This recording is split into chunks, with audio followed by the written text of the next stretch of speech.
मज़हबन मुल्क में माण्हू मुंझाया, पीरी शेखी बुज़ुर्गी बेहद भुलाया, किन वञी निवड़ी निमाज़ूं पढ़ियूं, किन वञी मंदिर वसाया, ओॾां की न आया अकुल वारा इश्क जे। जॾहिं सचल साईं भी ख़ुदि पाण इश्क जो नारो हयूं, जंहिंखे ज़ाहिरी असां सूफ़ी त चवंदा आहियूं त ख़ुदा ई नारो हयूं, त उन दौर जे वली उलिया दरगाह वारनि बि साईं जन ते फ़तवाऊं ॾिनियूं त हे क़ाबिल क़त्ल आहे। माहौल असांजो हिकिड़ो तसव्वुफ़ जे हिसाब सां इंसानी जे हिसाब सां हिकिड़ो सोढ़ थी वई आहे। मज़हबनि जे हिसाब सां इज़हार जी आज़ादी जे हिसाब सां हिकिड़ी सोढ़ थी वई आहे। त मां इहो अर्ज़ु कंदुसि साईंजनि खे त इहा सोढ़ हाणोका न आहे। असां बुज़ुर्ग फ़क़ीरी घराणनि खां जेका बि आयल आहियूं, फ़क़ीरी घराणे जी जेको शुरूआत थी थिए आले मोहम्मद जे घराणे खां, इहा सोढ़ इज़हार जी आज़ादी, इश्क जी आज़ादी, इंसानियत जी ॻाल्हि उन दौर खां वठी इन शइ ते पाबंदियूं रहियूं आहिनि।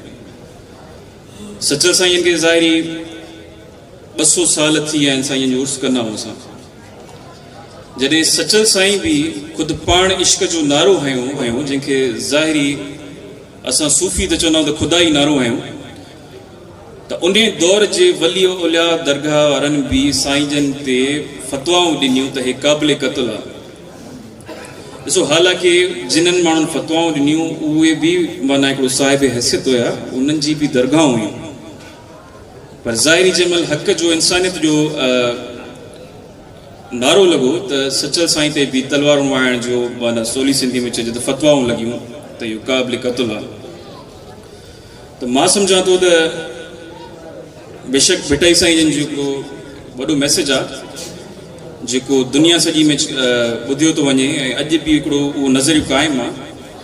पर जंहिंमहिल असां इंसानी तारीख़ रही आहे त असां वए खां पोइ या हुसैन कंदा आहियूं। त ज़ाहिरी भिटाई साईं हूंदा त ओड़े पाड़े वारा, या सचल साईं बि हूंदा त ओड़े पाड़े वारा, ख़्वाजा गुलाम फ़रीद साईं जन बि हूंदा त ओड़े पाड़े वारा साईं यारनि खां पुछी बि न ॾिसंदा त साईं तव्हां आयो बि या न आयो बि, पंहिंजे फ़क़ीरी रस्तनि में हूंदा, पंहिंजी फ़क़ीरी राहनि में हूंदा, अकेलाइनि में हूंदा।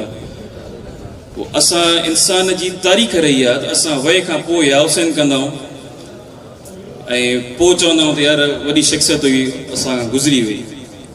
त हूंद जी क़दुरु असां वटि न रही आहे। जेका बि असां बुज़ुर्गनि जे ख़ानदान में असांजे वॾा माण्हुनि खे सेरंदियुनि खां विहारींदा, सचल साईं ख़ुदि पाण पेरंदियुनि खां विहारींदा। हक़ीक़ी मैसेज इहा आहे। अॼोका इहे माना मां नथो सम्झां त अॼोके तिर्ज़ ते जेको सूफ़ी हले थो पियो त हक़ीक़ी सूफ़ी जो इहो मैसेज हुयो। त साईं जन हिकिड़ो शेर चई बि विया, मां उहो शेर थोरो तव्हां उनखे गौर सां ॾिसो।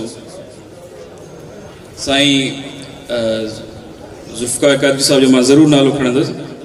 साईं जन असांजा महिरबान बि आहिनि, असांजा वॾा बि आहिनि, हिननि जे ख़ानदान सां हिननि जो बि पंहिंजो दरगाह जो सिलसिलो आहे, असां सां हिकिड़ो पुराणो तालुक़ बि रहियो आहे साईं जन जो, ऐं साईं जन खे ॿुधंदासीं बि सही ज़रूरु बि।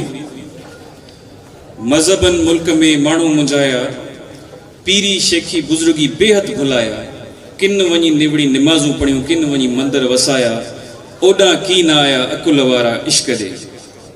त इन शेर जो सच मां तो सम्झां त कुझु बुज़ुर्गनि जंहिंमें सचल साईं बि आहिनि, हिकिड़ा अहिड़ा लफ़्ज़ चया मां तो सम्झां त असांखे अक्सर कराची वग़ैरह के प्रोग्रामनि में ईंदा आहियूं त असांखे कुझु वेझा दोस्त इशारतनि मना कंदा आहिनि, सचल साईं ॿोली एॾी अहिड़ी न पढ़जो जो माण्हू ॿुधी न सघनि। त मां तो सम्झां त सचल साईं जे इलाही सारा अहिड़ा शेर आहिनि। इन शेर में बि हिकिड़ो वॾो मक़सदु समायल आहे, हिकिड़ो अहिड़े इंसानियत जे हवाले सां। ऐं वधीक मां टाइम न वठंदुसि, ॿिए बि बुज़ुर्ग शख़्सियतूं आयल आहिनि। तव्हांजी वॾी महिरबानियूं, पाक मौजूदु।